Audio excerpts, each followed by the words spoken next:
iftar jama'i. Tapi sebelum itu kita akan mendengarkan tausiah dari Ustadz kita tentang keutamaan bulan Ramadan menjelang berbuka ini.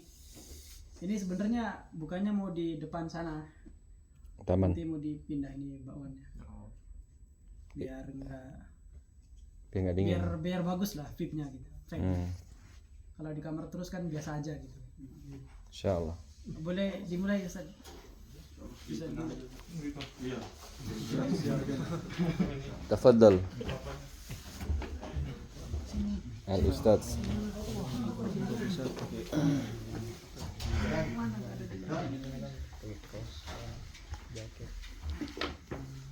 Bisa lah, duduk sini, bisa nih, nggak masalah. Bismillahirrahmanirrahim. Assalamualaikum warahmatullahi wabarakatuh. Waalaikumsalam warahmatullahi wabarakatuh. Alhamdulillahi wa kafa wa salatu wassalamu ala nabiyil mustafa wa ala alihi wa ashabihi wa man iktafa. Allahumma allimna ma yanfa'una wa anfa'na bima 'allamtana wa zidna ilma. Rabbana taqabbal minna innaka antas samiul alim wa tub 'alaina innaka antat tawwabur rahim. Rabbi shrah li sadri wa yassir li amri wahlul 'uqdatam min lisani yafqahu qawli. Amma ba'd. Fa ikhwani a'azzani Allah wa iyyakum. Teman-teman, kemudian juga para senior, dan banyak sekali sebenarnya ya. Ada Ustaz Irfan, ada Ustaz Asatidah di sini yang lebih senior daripada saya, dan mereka lebih ya a'lamu minni insyaallah taala. Tapi min babil ifadah wal istifadah, maka mereka berikan kesempatan untuk anak belajar dan berlatih begitu ya, dalam yang menyampaikan mungkin beberapa faidah. Tentunya materi yang tadi dititipkan oleh panitia adalah keutamaan bulan Ramadan. Ikhwani rahimani wa rahimakumullah, ana ingin mulai dengan sebuah hadis dari Nabi yang berbunyi ad-dinu an-nasihah. Banyak kaum muslimin yang memahami dari satu sisi, yaitu dari sisi agama adalah nasihat. Namun kalau kita gali sedikit tentang kata nasihat dalam bahasa Arab, itu dari kata nasoha yang sahu, yang artinya murni atau bersih ya, murni kemudian tulus ya, kalau dari sisi ya kemanusiaan. Agama adalah ketulusan. Maka para sahabat bertanya, liman ya, ketulusan itu untuk siapa? Ketulusan agama itu untuk siapa? Maka Nabi SAW menjawab, lillahi wali rasul wali kitabihi wali rasulihi wali a'immatil muslimina wa ammatihim. Nah,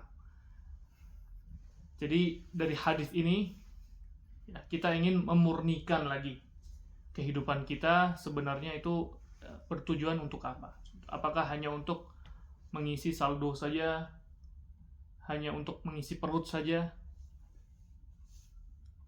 Dengan cobaan, dengan datangnya bulan Ramadan, itu akan menyadarkan kita ya.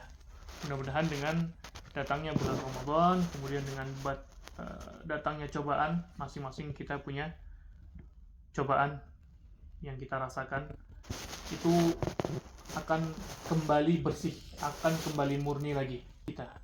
Tujuan kita beragama tadi, ad-dinu an-nasihah. Bagaimana emas ya akan tambah mahal, karatnya akan semakin tinggi, maka nilainya semakin mahal. Ya, madu. Kemarin ada yang bilang madu 10 kg 100.000. Itu normal atau enggak itu? Mana ada 100.000. 10 kg 100.000. Artinya mungkin cuma 10% atau bahkan nggak nyampe itu madu murninya. Ya, tapi madu semakin murni maka akan semakin ya mahal ya, semakin mahal. Maka begitulah kualitas kita sebenarnya. Kualitas kita sebenarnya dilihat daripada ketulusan kita. Terhadap siapa? Terhadap kita sendiri, ya, terhadap agama kita, ya, ad-dinu an-nasihah. bentuk ketulusan kepada Allah Subhanahu wa taala. Kita mulai dengan ad-dinu lillah atau an-nasihatu lillah. Atau apa maksudnya tulus kepada Allah Subhanahu wa taala? Kita tulus adalah satu-satunya tempat kita ya berdoa, meminta, dan kita capek untuk meninggalkan tempat tidur hanya untuk siapa? Hanya untuk Allah Subhanahu wa taala. Bukan sekedar karena teman kita ke masjid kita ikut ke masjid. Karena di sekeliling kita orang muslim taat, kita jadi ikutan taat. Lebih dari itu. Tentunya bi'ah memiliki lingkungan, memiliki faktor terhadap diri kita ya. Itu penting. Tapi setidaknya niat kita ketika melangkahkan mungkin sekitar 1 kilometer atau kurang ke masjid itu bukan karena teman kita, bukan karena oh ya karena semuanya datang ke masjid, Anda juga ikut ke masjid. Tapi benar-benar apa? An-nasihatu lillah, karena kita tulus. Ini adalah perintah Allah Subhanahu wa taala. Bahkan kita meninggalkan makan, minum yang halal tadinya. Tapi kita tinggalkan. Kenapa? Karena Allah Subhanahu wa taala berfirman, ya ayyuhalladzina amanu kutiba alaikumusshiyam kama kutiba alal ladzina min qablikum la'allakum tattaqun. La'alla di dalam Al-Qur'an, ya la'alla di dalam Al-Qur'an itu bukan untuk taroji, bukan untuk berharap. Tapi benar-benar tujuan. Jadi kalau kalian puasanya benar, la'allakum tattaqun, kalian akan bertakwa. Bukan mudah-mudahan kalian bertakwa, bukan. Bukan semoga kalian bertakwa, bukan. Tapi agar kalian bertakwa. Kalau memang apa? Siyamnya benar. Jadi kalau kok ana biasa aja ya mengalami apa? Bulan Ramadan. Maka yang salah siapa? Bukan puasanya, bukan bulan Ramadannya, tapi kita yang barangkali puasanya belum sempurna, ya, belum maksimal. Itu diantara bentuk ketulusan untuk Allah Subhanahu wa taala. Lalu yang kedua, ketulusan untuk kitabnya, wali kitabihi. Bagaimana ketulusan terhadap Al-Qur'an? Yang momennya adalah pas kali ini ya, bulan diturunkannya Al-Qur'an, bulan Ramadan. Saya ingin membacakan sebuah hadis dari Nabi SAW, riwayat Al-Baihaqi dalam kitabnya Syu'abul Iman. Al-Qur'anu syafi'un musyaffa' wa mahilun musaddaq. Al-Qur'an adalah yang nanti Allah izinkan untuk memberikan syafaat dan akan dimudahkan dia dalam memberikan syafaat. Dan Al-Qur'an adalah pembela. Nanti Al-Qur'an akan Allah izinkan untuk membela para pembacanya dan akan diterima pembelaannya. Faman ja'alahu imaman qadahu ilal jannah. Barang siapa yang menjadikan Al-Qur'an itu di depannya dijadikan petunjuk bagi hidupnya, maka dia akan menuntunnya ke surga. Wa man ja'alahu khalfahu saqahu ilan nar. Namun yang memposisikan Al-Qur'an di belakangnya, maka dia akan menariknya ke neraka, wal'iyadzubillah. Mungkin antum sudah mendebak-nebak. Ini pasti maksudnya bukan Al-Qur'an itu di depan secara fisik dan belakang secara fisik. Bukan. Maksudnya apa? Perhatian kita. Ya. Wa antum a'lamu bi anfusikum. Antum lebih tahu, antum bisa menilai posisi Al-Qur'an di dalam hidup kita. Apakah di depan atau di belakang? Di depan berarti kita benar-benar kalau bingung kembali ke Al-Qur'an. Maka itu ketulusan bagi Al-Qur'an ya. Ketulusan kita untuk Al-Qur'an. Ketiga apa? Wali rasulihi. Ya, ketulusan kepada Rasulullah Muhammad sallallahu alaihi wasallam. Dan tentunya Nabi sallallahu alaihi wasallam juga adalah yang pertama kali mengamalkan dan menuntun kita ya, mencontohkan kita bagaimana puasa yang baik. Maka kita apabila kita tulus ya dalam beragama, maka kita akan mengikuti Nabi Shallallahu Alaihi Wasallam dalam berpuasa. Di antara yang Nabi Shallallahu Alaihi Wasallam sampaikan adalah qaulaz zur wal amal bihi. ya qaula zur wal amal bihi, dengan makna khususnya adalah kebohongan, ya, ketidakjujuran, dan kita dalam keadaan berpuasa itu lebih-lebih lagi kita agar tidak mudah untuk berbohong, ya. Begini ikhwan, jadi mungkin kalau berbohong secara 100% itu nggak mungkin, kemungkinannya kecil. Yang mungkin adalah kita nih anak-anak muda yang sering bercanda, anak-anak muda yang sering keluwehan, ya kalau bahasa Jawanya, bercanda yang ada unsur ngarangnya, ada unsur ngarang atau mengada-ngadanya. Nah, itu diantara mungkin yang perlu kita perhatikan ketika kita bercanda. Maka hal-hal yang mungkin bersifat fiksi, ya, bersifat fiksi, itu kita kurangi dulu coba.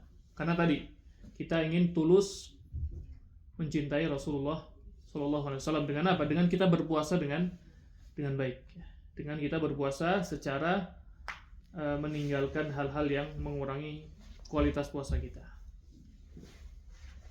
Lalu yang keempat, an-nasihatu li a'immatil muslimin, untuk pemimpin kaum muslimin, baik itu secara bernegara ataupun secara agama, kepada para ulama, kepada para guru kita. Bagaimana ketulusannya? Yaitu kita dengan menolong, ya, limu'awanatihim 'alal khair, kita membantu mereka dalam hal kebaikan. Itu ketulusan kita terhadap pemimpin kita, terhadap guru kita, terhadap asatidzah kita. Lalu yang keempat atau yang kelima, an-nasihatu li ammatil muslimin, ketulusan kepada orang-orang muslim secara umum. Ya, bentuknya banyak sekali. Namun prinsipnya Nabi SAW bersabda dalam hadis riwayat Imam Ahmad dan Ibnu Majah, al-mu'minu alladhi yukhalitun nasa wa yasbiru ala adahum afdalu minal mu'mini alladhi la yukhalitun nasa wa la yasbiru ala adahum. Ana ingin memberikan sedikit cerita bahwa ketika dulu ana liburan dari pondok, ya, rata-rata di sini kan anak pondok, ya. Anak pondok ketika liburan ke rumah, sholat di masjid dekat rumah. Kemudian biasanya yang anak juga lihat juga, selain anak alami juga dulu, yaitu setelah sholat biasanya langsung pulang. Benar nggak ini? Ya. Teman-teman pondok ini kalau liburan sholat di rumah biasanya ngapain?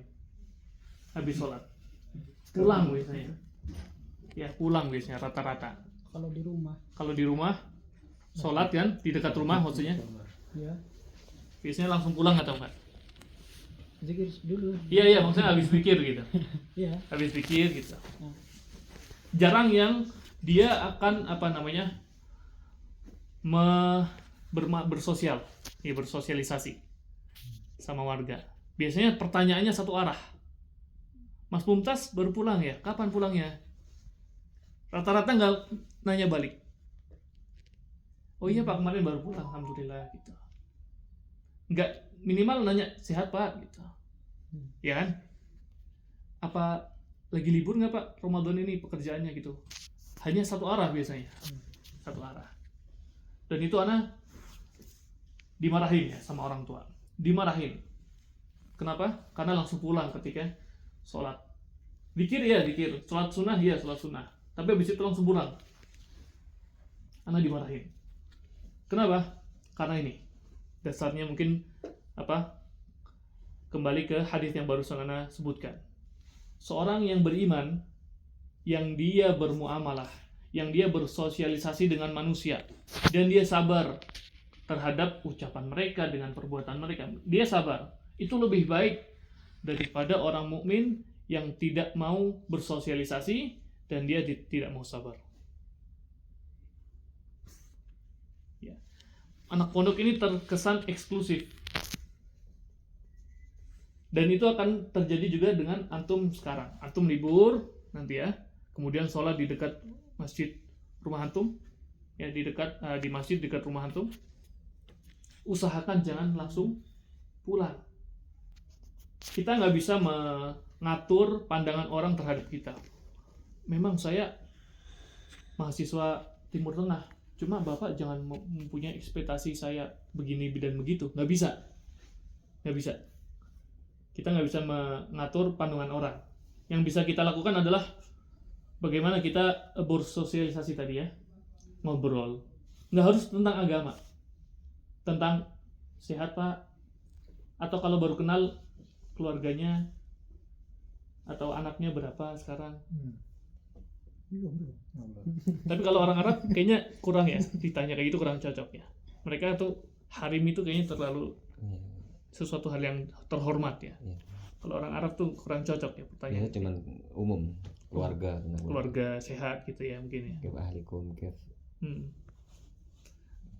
Kayaknya mereka tuh terlalu maksudnya beda ya kebiasaannya, adatnya mereka Jauh beda kalau di sini. beda ya. Apalagi tentang Istri, nisa perempuan nggak nyapa nggak biasa ya, nggak biasa, dan ngobrol tentang perempuan tuh kayaknya nggak biasa ya. Makanya mungkin disebut harim itu dalam bahasa Arab hurmah ya, dari kata hurmah, kehormatan bagi mereka. Jadi tidak bisa mungkin disamakan dengan masyarakat Indonesia yang biasa ditanya gimana keluarga sehat, istri sehat, anak-anak sehat, sekarang anaknya kuliah di mana. Jadi ini yang ingin Ana ajak ya kita bersama agar tidak terlihat eksklusif gitu. Tapi Ana malu Mas, Ana bukan sombong, bukan, Ana malu. Justru itu kita berusaha untuk tidak malu dalam kebaikan. Ya, kalau malu dalam kejelekan kan baik, terpuji itu. Antum malu dalam hal yang jelek itu terpuji. Tapi kalau malu di hal kebaikan maka itu justru madmum ya. Madmum. Tidak terpuji. Makanya di dalam bahasa Arab itu ada kata al-haya dan kata al-khajal. Al-haya itu malu dalam meninggalkan hal yang buruk. Al-haya. Makanya haya itu dari iman. Al-haya'u minal iman ya. Di dalam tastahi fasna masyita. Kalau kamu belum punya rasa malu, maka ya berbuat sesukamu. Dan kalau al-khajal itu meninggalkan sesuatu yang baik. Ya malu tapi dalam hal kebaikan. Dan ini kan sesuatu yang tercela. Jadi yang ingin Ana tekankan tadi, setelah kita memurnikan kehidupan kita, agama kita, maka otomatis mudah-mudahan tadi keutamaan Ramadan itu akan kita rasakan ya. Kita akan lebih sensitif dengan momen ini. Ya, akan lebih sensitif dengan momen ini. Baik.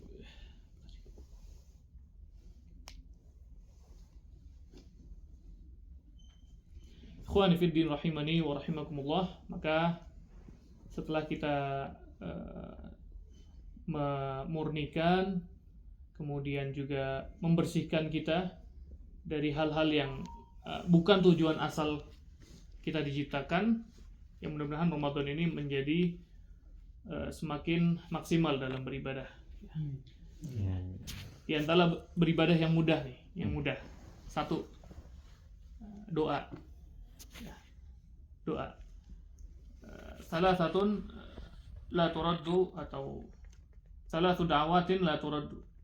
Ya, ada 3 dakwah atau 3 doa yang tidak akan ditolak atau mustajab ya, doa mereka mustajab. Di antaranya adalah as-shaim yuftir.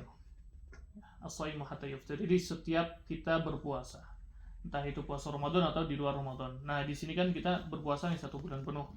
Maka mudah-mudahan doa kita banyak didengar oleh Allah Subhanahu wa taala. Doa, dan kata Umar bin Khattab, "Innila ahmilu hamma al-ijabah, walakin hammad du'a." Aku nggak peduli doaku diijabah atau enggak, yang penting aku doa. Ya, karena akan ada 3 kemungkinan dari doa kita itu. Entah itu dijawab langsung sesuai dengan permintaan kita, atau diganti dengan al-afiyah, keselamatan kita dari musibah, atau yang ketiga disimpan nanti di surga. Intinya kata Umar, fokus dalam berdoa. Ya. Tidak perlu antum menuntut, ya.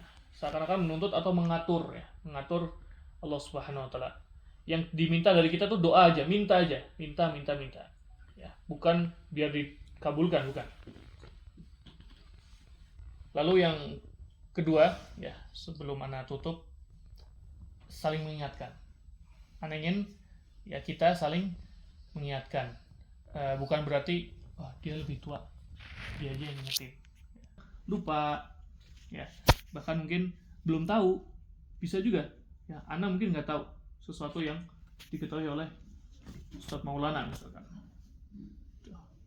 Karena beliau lebih muda, justru kadang kita malah belum tahu. As-sakitu 'anil haqqi syaitanun akhras, ya. Wan natiqu bil batil syaitanun natiq.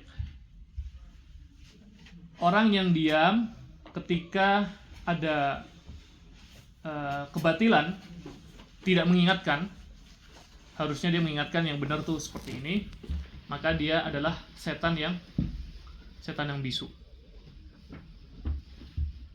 Ketika kita ada melihat sebuah kemungkaran, kita tidak ingatkan, maka kita adalah setan bisu. Ya, syaitanun akhras. Ya. Apalagi kalau kita ngajak ke yang batil, maka dia adalah setan yang berbicara. Jadi mengingatkan, saling mengingatkan dari hal-hal yang mungkin kurang baik gitu ya. Tidak harus pakai dalil gitu ya. Tidak perlu harus menggunakan ayat atau hadis kita sebutkan langsung pada momen itu, tidak. Setidaknya kita sebagai teman kayak nyolek aja begitu. Tidak harus dalil dibacakan, tidak. Nyolek dan mudah-mudahan teman kita ingat. Karena kenapa demikian, ikhwan? Karena Nabi sallallahu alaihi wasallam juga bersabda dalam hadis riwayat Imam Ahmad, "Innallaha la yu'adzibul 'ammah bi'amalil khassah, hatta yarawul munkara baina dhahranayhim wa hum qadiruna 'ala an yunkiruhu fala yunkirunahu, fa idza fa'alu dzalik 'adzaballahu al-khassah wal 'ammah." Pada asalnya nih, Allah tidak akan mengadab semua orang karena segelintir dari mereka. Allah pada asalnya tidak akan mengadab semua orang karena dosa sebagian dari mereka. Tapi ketika kemungkaran itu dilihat oleh orang lain, orang yang baik melihat kemungkaran mereka, ya segelintir orang ini, namun mereka tidak mengingatkannya, mereka tidak mengingatkan mereka, segelintir orang ini. Fa idza fa'alu dzalik, apabila terjadi demikian, adzaballahu al-'ammah wal khassah. Allah akan azab orang yang bermaksiat, dan Allah akan azab juga orang yang diam melihat maksiat segelintir dari mereka itu. Dalam ayat juga ada ya, wattaqu fitnatan la tusibanna alladziina zalamu minkum khassah. Ya, takutlah terhadap azab yang ditimpakan bukan untuk segelintir dari kalian doang.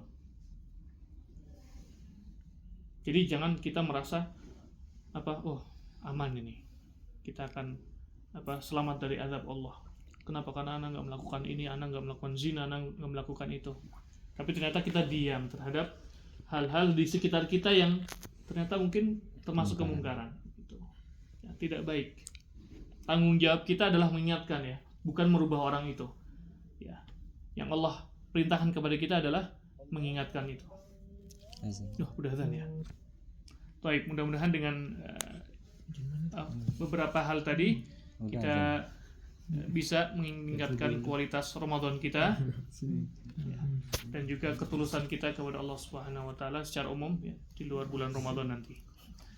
Aqulu qawli hadza wa astaghfirullaha li wa lakum. Subhanakallahumma bihamdika asyhadu an la ilaha illa anta astaghfiruka wa atubu ilaik. Al-'afwu minkum.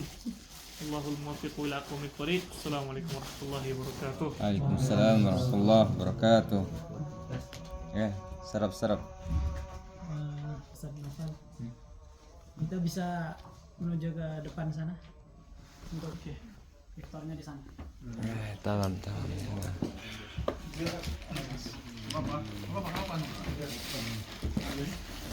يلا بسم الله بسم الله جزاك الله خير أستاذ جزاك الله خير Jazakallah khairan, jazakallah khairan.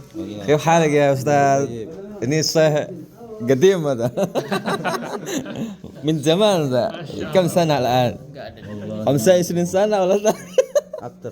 أكثر موت هنا تبوك